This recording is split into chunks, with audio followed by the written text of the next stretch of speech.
Bonjour à tous, bienvenue sur Palomb.org. Alors là, je continue mon petit périple. Voilà.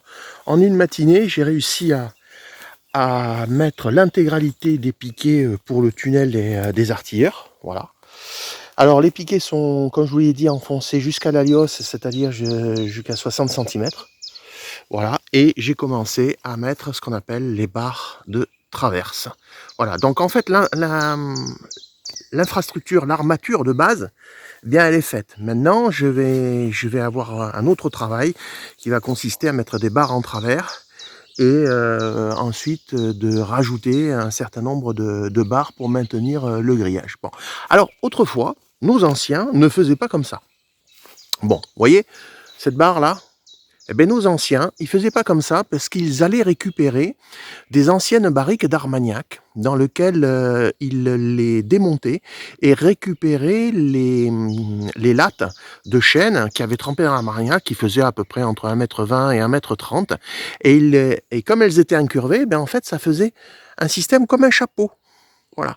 Autrefois, ils faisaient comme ça. Alors c'est de la récup, hein, bien sûr, puisque l'art de construire les cabanes, les palombières, c'est avant tout l'art de la récupération.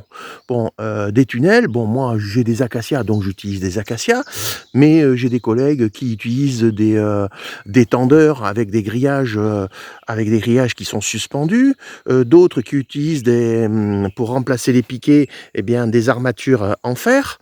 Voilà, du fer à béton, qu'ils mettent tous les 1,50 m de manière et qu'ils font tenir par des fils de fer.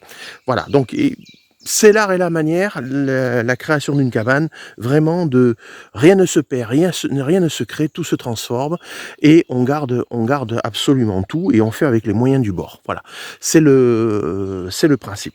Et voyez ici, quand j'aurai fini donc le toit. Aujourd'hui, je m'embête plus puisque j'utilise du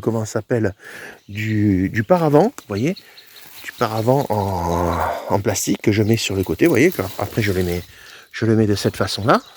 Voilà, c'est tendu et ce qui fait que bon, ben les palombes, elles vous voient pas et on arrive à avoir quelque chose qui soit suffisamment discret, vous voyez, comme ici, puisque je fais retomber la fougère dessus. Voilà. Bon, moi, c'est comme ça que je fais. Et régulièrement, j'en profite. Vous voyez, comme ici, voilà. Là, je me suis aperçu que si on voulait envisager de tirer, par exemple, dans les pins, ben, j'allais être embêté par les branches de chêne. Donc, dès que le toit va être terminé, je vais commencer par couper quelques branches de chêne de manière à donner une vision, de manière à pouvoir voir les pins qui sont ici et pour pouvoir tirer dans les pins. Parce que ces palombes, elles se foutent toujours dans les endroits. Il y a des fois quand elles se foutent contre le tronc, on les voit pas, ou quand elles sont de cul, on peut pas les tirer. Donc elles se mettent toujours dans les endroits où on n'imagine pas. Voilà.